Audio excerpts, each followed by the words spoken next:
बजरंग बली हनुमान जी की जय। संकट मोचन महाबली हनुमान जी की जय। राधे राधे जी।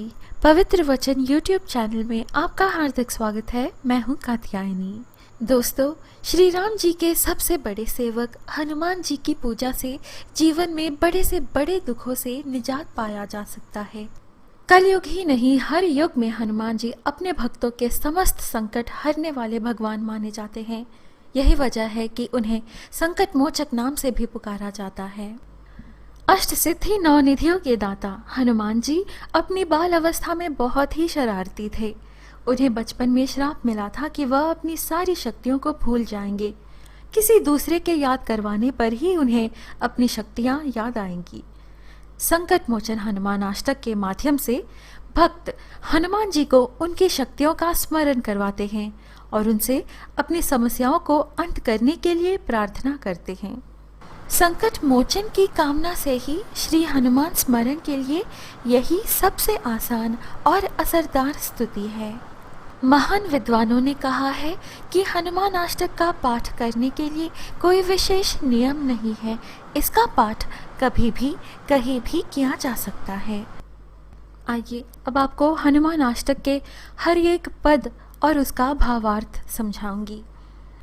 हनुमान अष्टक के प्रथम पद में सूर्य को फल समझ मुंह में भर लेने का वर्णन किया गया है।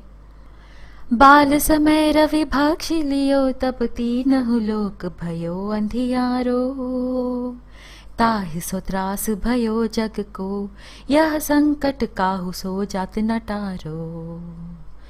देवन आनि करी बिनती तब छाड़ी दियो रवि कष्ट निवारो, को नहीं जानत है जग में कपि संकट मोचन नाम तिहारो। इसका अर्थ यह है, बाल्यकाल में जिसने सूर्य को खा लिया था और तीनों लोक में अंधेरा हो गया था, पूरे जग में विपदा का समय था जिसे कोई टाल नहीं पा रहा था। सभी देवताओं ने इनसे प्रार्थना करी कि सूर्यदेव को छोड़ दें और हम सभी के कष्टों को दूर करें। कौन नहीं जानता ऐसे कपि को जिनका नाम ही है संकट मोचन, अर्थात संकट को हरने वाला। दूसरे पद में महामुनि से मिले श्राप का वर्णन किया गया है। बाल की त्रास कपीस बसे गिरिजात, महाप्रभु पंथ निहारो, चौकी महामुनि साप दियो तब चाहिए कौन विचार विचारो। कै द्विज रूप लिवाई महाप्रभु सो तुम दास के शोक निवारो, को नहीं जानत है जग में कपि संकट मोचन नाम तिहारो। इसका अर्थ यह है, बाली से डरकर सुग्रीव और उसकी सेना पर्वत पर आकर रहने लगती है। तब इन्होंने भगवान राम को इस तरफ बुलाया। महामुनि के श्राप से वे अपनी सारी शक्तियां भूल गए थे, तो इस प्रकार उन्हें अपनी शक्तियों का स्मरण कराया गया कि वे अपने भक्तों के संकट दूर करें। तृतीय पद में आराध्य देव श्री राम जी की भार्या जनक सुता सीता जी की सुधि लेने की प्रेरणा का वर्णन है। अंगद के संग लेन गए सिय खोज कपीस य बैन उचारो, जीवत ना बचे हो हम सोजु बिना सुधि लाए यहाँ पगुधारो। हेरी थके तट सिंधु सबे तब लाए सिया सुधि प्राण उबारो, को नहीं जानत है जग में कपि संकट मोचन नाम तिहारो। इसका अर्थ है, अंगद के साथ जाकर अपने माता सीता का पता किया और उन्हें खोजा एवं इस मुश्किल का हल किया। उनसे कहा गया था, अगर आप बिना सीता माता की खबर लिए समुद्र तट पर आओगे तो कोई नहीं बचेगा। उसी तट पर सब थके हारे बैठे थे, तब आप सीता मैया की खबर लाए, तब सबकी जान में जान आई। चौथे पद में अशोक वाटिका में सीता मैया से भेंट करने और उन्हें श्री राम जी की मुद्रिका देकर शोक मुक्त करने का वर्णन है। रावण त्रास दई सिय को सब राक्षसी सो कही शोक निवारो, ताहि समय हनुमान महाप्रभु जाए महारजनी चर मारो। चाहत सिय अशोक सो आगे सुदे प्रभु मुद्रिका शोक निवारो, को नहीं जानत है जग में कपि, संकट मोचन नाम तिहारो।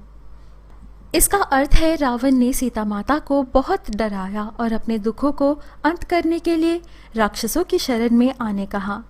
तब मध्य रात्रि समय हनुमान जी वहां पहुंचे और उन्होंने सभी राक्षसों को मारकर अशोक वाटिका में माता सीता को खोज निकाला और उन्हें भगवान राम जी की अंगूठी देकर माता सीता जी के कष्टों का निवारण किया। 5वें पद में मेघनाद की शक्तिघात से रक्षा के लिए संजीवनी बूटी लाने की चित्रण है।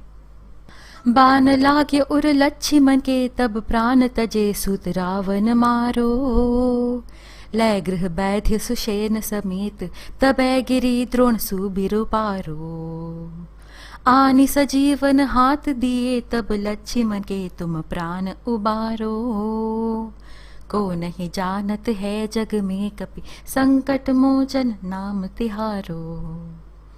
इसका अर्थ है कि रावण के पुत्र के शक्ति के प्रहार से लक्ष्मण जी मूर्छित हो जाते हैं। उनके प्राणों की रक्षा के लिए हनुमान जी वैद्य सुषेण को उनके घर के साथ उठ लाते हैं और उनके कहे अनुसार बूटियों के पहाड़ को उठा कर ले आते हैं और लक्ष्मण जी को संजीवनी देकर उनके प्राणों की रक्षा करते हैं। 6ठे पद में दशानन रावण के नागपाश से राम लक्ष्मण और समस्त राम सेना मोहपाश से मुक्त कराने गरुड़देव को बुलाने का वर्णन है। रावण जथ अजान कियो, तब नाग के फांस सबै सिर डारो। श्री रघुनाथ समेत सबै दल, मोह भयो यह संकट भारो। आनि खगेश तबै हनुमान, जो बंधन काटी सुत्रास निवारो। को नहीं जानत है जग में कपि, संकट मोचन नाम तिहारो। इसका अर्थ है रावण ने जब राम एवं लक्ष्मण जी पर नागपाश चलाया तब दोनों ही मूर्छित हो जाते हैं और सभी पर संकट छा जाता है। नागपाश के बंधन से केवल गरुड़राज ही मुक्त करवा सकते थे। तब हनुमान जी उन्हें लाते हैं और सभी के कष्टों का निवारण करते हैं। 7वां पद पाताल लोक के दैत्यराज अहिरावण से श्री राम जी और लक्ष्मण जी की रक्षा का वर्णन है। बंधु समेत जबै अहिरावण, लय रघुनाथ पताल सिधारो। दै बिन्हि पूजी भली विधि सो बलि, देयु सबै मिली मंत्र विचारो। जाय सहाय भयो तब ही, अहिरावण सैन्य समेत संहारो। को नहीं जानत है जग में कपि, संकट मोचन नाम तिहारो।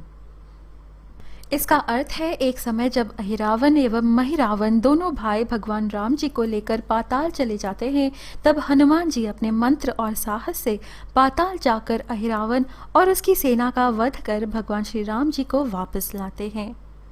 अंतिम पद 8वें पद में भक्त स्वयं महावीर बजरंग बली हनुमान जी से अपने कष्ट हरने की प्रार्थना करता है, आग्रह करता है कि जो भी संकट हो हमारा उसे महाप्रभु हर ले।